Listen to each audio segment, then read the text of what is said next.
Hello, my friends. Welcome to this episode, the first episode of the Getting Organized show. I'm so glad you're here with me today. This is my first show, so there might be a few tech glitches. Hang in there, and I hope that this will be a really helpful session for you. I'm hoping to go about half an hour, so we'll see how that goes. Anyway, I have some questions for you, my friends. Are you living a scattered existence? Does your home feel completely tangled? Are you often scrambling to find things like your wallet, your keys, your health card? These are pretty common problems. And if so, you know how incredibly frustrating it can be. Daily life seems hard enough, doesn't it? And you don't really have enough other stress. You have enough other stress points in your life that you certainly don't need your home to become one of the speed bumps in your life. I think this is why it's such an important topic, because it really affects our daily life, our quality of life. So if you live with that type of frustration, you're in the right place today, because we're going to dive in and look at some solutions to this problem. So if you're here, you may be well be living with attention deficit disorder, which is ADD, or ADHD, which is attention deficit hyperactivity disorder. And I'm so glad you found your way here, and hope that there's at least one really great takeaway for you. So my name is Allison Moon. I'm going to play with my little intros here, see if this works. Look at that, it does. I'm Allison Moon. I'm a professional organizer. I live in Hamilton, Ontario, Canada, and I offer two different services for those needing support with home organizing. One is my hands-on organizing support, which is for local folks who live in my area. And then I also offer virtual organizing and coaching for basically anyone on the globe who has internet and wants some help. So it's a great gig. I love it. In addition to my experience as a professional organizer, which might give you some insight as to why I'm choosing a topic like this, my first career, I worked for 20 years as a mental health occupational therapist. And I worked in that field. I worked with a variety of clients in this capacity. I worked with lots of children, lots of adults who live with ADD or ADHD. And in addition, I'm a mom to a child that lives with ADHD. So, okay, I'm cramming quite a bit into this episode, and I know that may not be super helpful for someone actually living with ADD. However, I'm hoping that you'll be able to rewatch any sections you need to, or take notes along the way. Okay, and then there might be some of you who are here who don't actually have a diagnosis or a likely diagnosis of ADD or ADHD. You are welcome here as well. I find that the pace and the high expectations of daily life these days can actually create feelings of overwhelm and distractibility for many of us, without a doubt. And I think social media is, we all have a lot to say about that, but I really think it's training us to follow the shiny object, right? We're always getting distracted by, I can't believe how much clicking I do. I sort of start reading an article and then click away. It's really training us to not fully focus on one thing at a time. And society has become all about multitasking, which is really, research shows, not a great idea. So why would I start episode 1 of my new show with a topic like this? Well, I think because a lot of my clients and friends live with this. It's a real struggle, and it affects mood, it affects self-esteem, it affects your career goals, your relationships, and your ability to keep up with everything. These are often very accomplished people who have pushed through some of the challenges of their life to do extremely well in many other areas of their life. They're basically rock stars. So my goal is to provide some hope and encouragement today and help you build your organizing skills. Organizing is a skill that can be learned. I really believe that. And yes, we all know people who were born with that elusive organizing gene, and it seems to be super easy for them. However, skills can be learned by anyone motivated enough to dig in and form new habits. So, briefly, let's talk about what ADD is for any of you who don't know. And don't you feel like you're hearing way more about adults being diagnosed with it? I always thought of it as a children's condition, a childhood condition, but we're hearing more and more in the public sphere just about people being diagnosed as adults and sort of realizing that all their life they've been living with this, and they knew there was a struggle, but they didn't know what it was, and therefore they didn't have the treatment and support they needed. So fortunately they're hopefully getting that now. Research shows that anywhere between 4 to 5% of adults in the US live with ADD or ADHD. And that's pretty high. However, good news, there are lots of very amazing, accomplished people who have lived with ADD or ADHD, and a few of these names might be familiar to you. Simone Biles, Walt Disney, Picasso, Eleanor Roosevelt, Justin Timberlake, Mozart, and someone else you might have heard of, John Lennon, a Beatle, lived with it. So it's all good. You're still a genius. And even if your home is a little cluttered, you are probably a very accomplished person. And I think it's really important to highlight the awesome qualities. And often these people, in my experience, I don't know if this is sort of research proven by research, but I find that the people I think of in my life who live with symptoms of ADD or an actual diagnosis, they are highly creative people. They are extremely fun and funny, and they are real socialites. So often they're the people who light up a room, and we need that, right? So basically, ADD is a developmental disorder marked by persistent symptoms of inattention. So being very distractible, forgetful, or disorganized. It can also be, with the H in there, you can have symptoms of hyperactivity and impulsivity. So a lot of fidgeting, speaking out of turn, or restlessness. For some, they have all of it. In real life, what it might look like is a person who gets bored easily.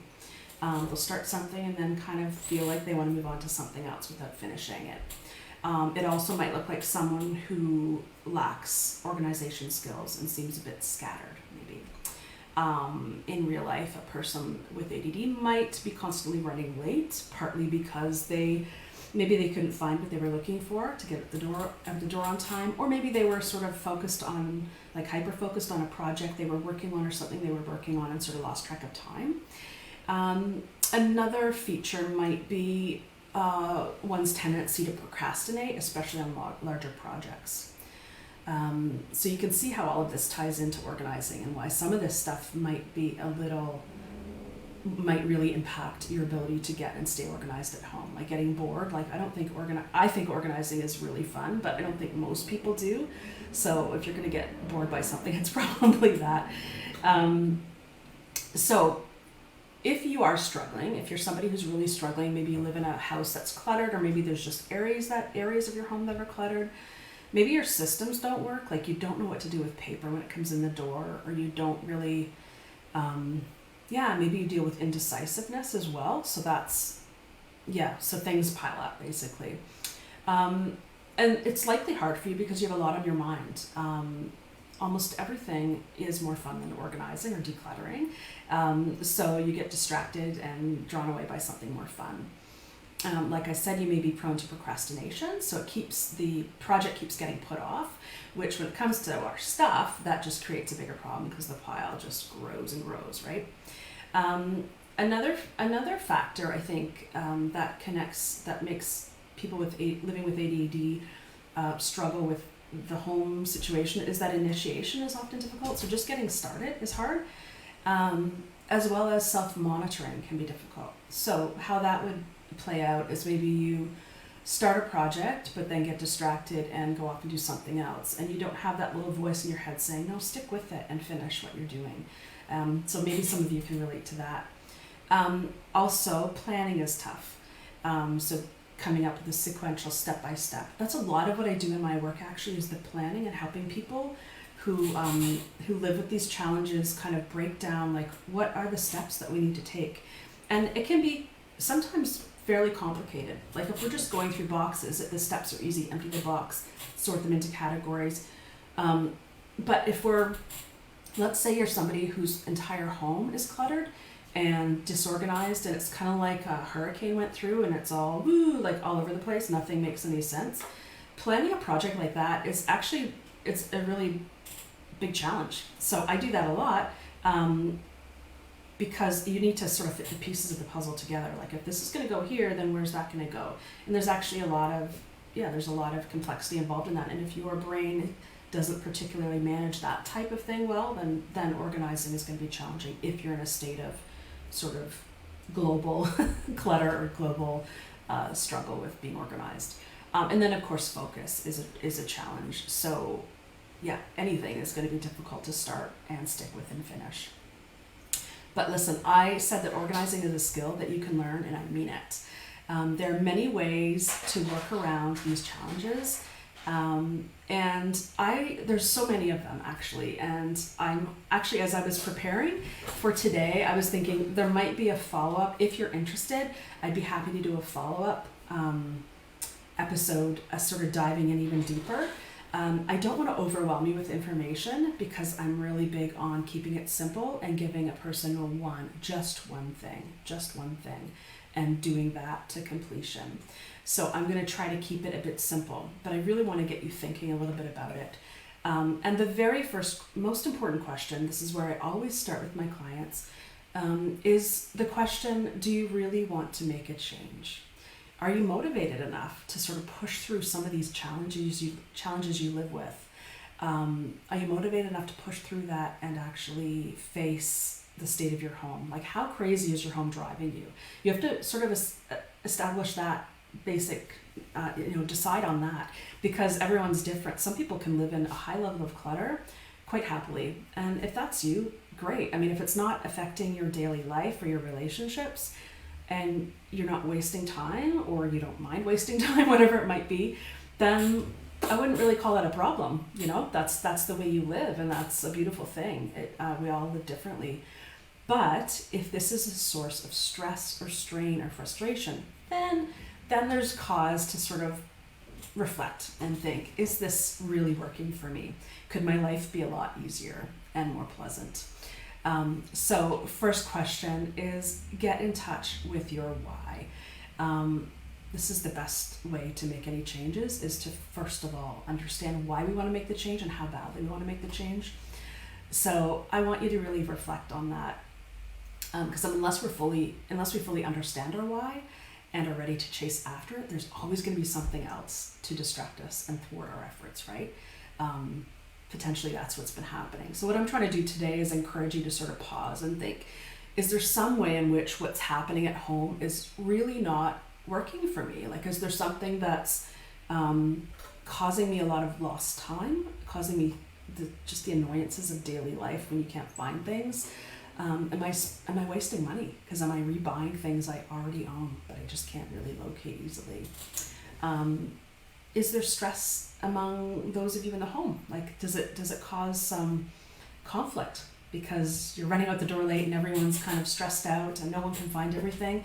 It affects the whole family, right? It's not just about one person. So is that something that's got you thinking?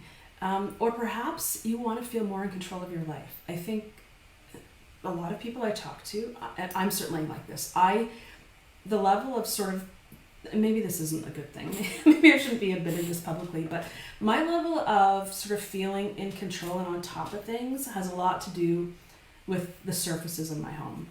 So if I come home and my home is, like, if my kitchen is just a disaster, I just feel like I have to deal with that right away for me to just sort of start at ground zero. Because for me, not everyone's like this, but for me, my environment really speaks to me. It sort of like has a lot to say. And it reads as sort of noise and yelling if I don't kind of deal with it. So I deal with it, and then I feel like I've got the freedom in my mind to do the other things, to sit down and do some work or to whatever. So only you know what is true for you, but I do encourage you to think about it. Because if you've showed up here today, probably you're being bothered by what's going on at home. Okay, and I have a tool for you. So one thing I want you to do is really think through your why and really decide if this is even something that's worth you pursuing. And then I have a tool for you. It's called the Daily Speed Bump Tracker. So speed bump, I'm talking obviously about the things that are slowing us down in our daily life. It's affecting our flow, it's frustrating, and it's unnecessary. We can eliminate those. So I have a tool I've made just for you. If you want that tool, it's really simple, straightforward, but it'll be a really helpful way for you to track what's happening in your life. And I'll tell you more in a minute. But just type your email below and I will email it to you directly into your inbox. If you're not comfortable putting your email, no problem. Just send me a DM with your email, okay? And just say tracker, and I'll know why you're sending me your email. Okay, so we'll get back to that in a minute. I'm going to share more details about how that works. Okay, also, would you tell me in the comments, my friends, if you would like a part 2 to this, even if you're on the replay, if you would like another follow-up to this topic, if there's more you want to dig into. And if so, do you have specific questions you want me to address? or we can talk about as well. So I'm happy to do that. I want these shows to be really, I'm just checking if there's any messages here. I'm not very good at like multitasking and looking to see if there's messages that I should respond to. So if you're talking to me right now, I'm too new at this to really answer your questions, so I'll come back to it later. Okay, so if you do want more information about this, if you want to dig in a little deeper, if you want specific questions answered, please feel free to email me or drop in a comment below. Okay, but for now I want to share my top 3 ideas for helping you live a more organized life. These apply, I would say, generally to people, but I pulled these ones out today because I think they especially apply to people living with ADD or ADHD. And these are my go-tos for people I work with in that way. So take note and see if any of these sort of gel for you. The first one, and I realize this, I'm saying some words, there's a lot of work to get there, but I just want you to have that concept in your mind. So the first one that's really, really important is that everything in your home, every item in your home needs its own home. It needs one place to live. And that can be some work if your house is very scattered. But you can start small. You can decide that all the craft supplies are going to go in this cabinet in the spare room. All of them. You're going to gather them from around the house. You're going to get them into that cupboard. And that's where they live forever and ever, amen, right? So it's not that you don't bring them out and use them in other rooms, but they go home there, okay? When you have items assigned to a specific home, it creates a lot of clarity in your home. It allows you to avoid the looking all over for something. Like, where are those scissors? Well, the scissors are in this drawer where the scissors go. That's where they are. It takes the thought right out of it. You don't have to be scrambling. And for someone living with ADD, it's sort of a vicious cycle, because living in a cluttered home is actually making the symptoms you live with way harder too, right? So that's another reason why you might want to consider if this is important to you and if you want to actually make some changes. So every item needs a home. Then you know where to find it, you know where to put it away, and so do other people in your home. Whether or not they do, that's another question. But people can learn. People can, and kids are often used to it in the classroom. Things have an assigned location, and I don't know, they figure it out, right? So it's possible to change habits, and I've seen that with families I work with, that the kids do get on board and they actually enjoy the clarity. So every item must have a home is my first one. Secondly, every zone in your home has to be clarified. What do I mean by this? It's sort of a macro version of items having a home. What I mean is that the categories of your home need to be all grouped together. Okay, so if you have sports equipment, that's a sort of category. As much as possible, they should be, first of all, together in a zone. So all the sports equipment is in the basement, or all the sports equipment is outside in the shed. I know depending on the sport and the season, you might have to shift it around, but as much as possible, bring it all out. So the shin guards aren't up in your son's bin in his bedroom. They're down with the soccer cleats and the socks, and it's all together. It sounds very common sense, but a lot of us, life is busy and things all get sort of moved around, and we don't realize how much more time and frustration that causes us. So I would encourage you to create your zones and be really clear about it. And a pro tip is to create a map. Sometimes I do home maps for people, because homes can be, there's a lot of stuff in our houses, right? So for clarity, it's sometimes helpful to know, okay, all the craft supplies are here, all the important documents are here, and just sort of create even a visual map for the family of each floor, so you know exactly where everything is. Okay, so first one, every item must have a home. Number 2, every zone in your home has to be clear and respected. And then number 3 is more of a sort of a mental approach, but it's the perfectionism. And this is super common with people who live with ADD and ADHD, that they do struggle with perfectionism, that everything has to be 100% or else it's 0. And that's a hard one. I personally struggle with that myself, so I know that's a tough one. But I really want to encourage you to, first of all, recognize it in yourself, and recognize how it affects how you interact with your home. And then if you can get into your mind the mantra, progress over perfection. Progress over perfection every time. I have that written down nearby so I can refer to that once in a while. That's why I'm throwing together this live. This is probably a gong show. I don't even know how this is sounding or looking because it's the first time I've done it like this. And I'm a perfectionist, so my instinct would be, I'm just going to wait until I've got it all figured out. I'm going to wait till I know all this tech, till I have the money to buy all the extra things, till I've lost 30 pounds. Like, I could do all of that, but there's a little voice says, just show up. Just show up. And because I really want to serve people. I really want to help people who are under stress in this small way, because I've seen it actually really make a difference. So anyway, show up for yourself, even if it's these tiny steps you take. Okay, so those are my 3. Every item must have a home. Every zone in your home has to be clarified, and challenge your perfectionism. I have so many more ideas, but I don't want to flood your mind with ideas. I want to make sure that you are able to digest and really sink in and see if any of this rings true. Like I said, though, if you want to dive into any other topics along the way, I would love to. I'd love to do that and share more tips and strategies and answer any questions. Okay, so the speed bump tool that I told you about. I made this just for you. I made it last night. It's basically a daily tracker. And if you want it, drop your email below and I will send it to you directly, or DM me your email address. That's fine too if you don't want it public. So here's what you're going to do with it. It's just a single sheet. You're just going to print it off, and it's just a single day. It says daily tracker, which kind of implies every day. It's a 1-day assessment basically.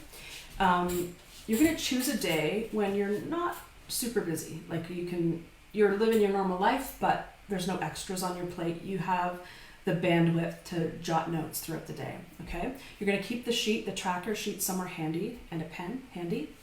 And what you're gonna do as you go through your day, you're gonna be sort of mindful about how the day is going, because you're assessing yourself and your interaction with your home, right? And what goes on in your home. So you're gonna jot down every little thing that you come across that bugs you, or that feels like a speed bump. So speed bumps, I don't know about you, I mean, they're for safety, so I respect the speed bump and I appreciate it.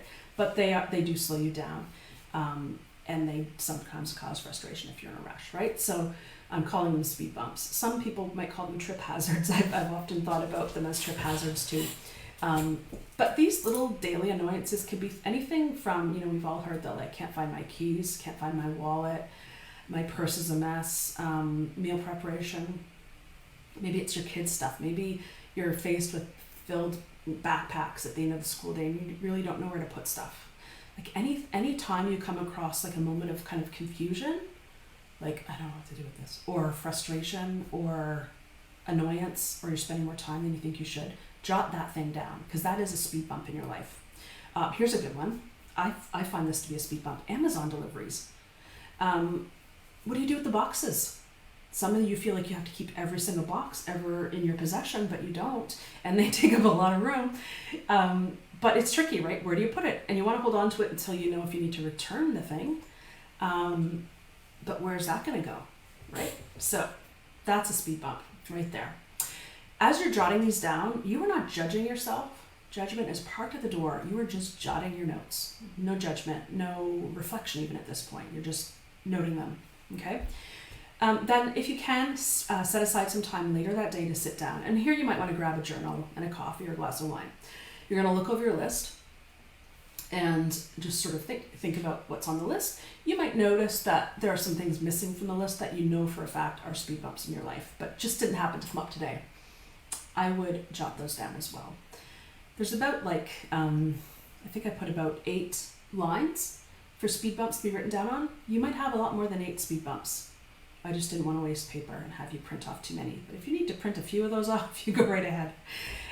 Okay, so you've got your journal, you've got your coffee, and you're now going to look over the list. And you're going to put a star beside the one thing. We are looking for one thing. I know there might be 20 things, but we can't deal with 20 things today, okay? We might not even be able to deal with the one thing fully today, but you can focus on the one thing and make a plan for that. So I want you to put a star beside the one thing that either causes you the most stress or happens the most frequently. It's the one thing that needs to change like now, right? Okay, so you're gonna put a big star beside that. And this list isn't going anywhere, right? When you've worked through the first one, you're gonna move on to the next. The next will become the one thing, but one at a time.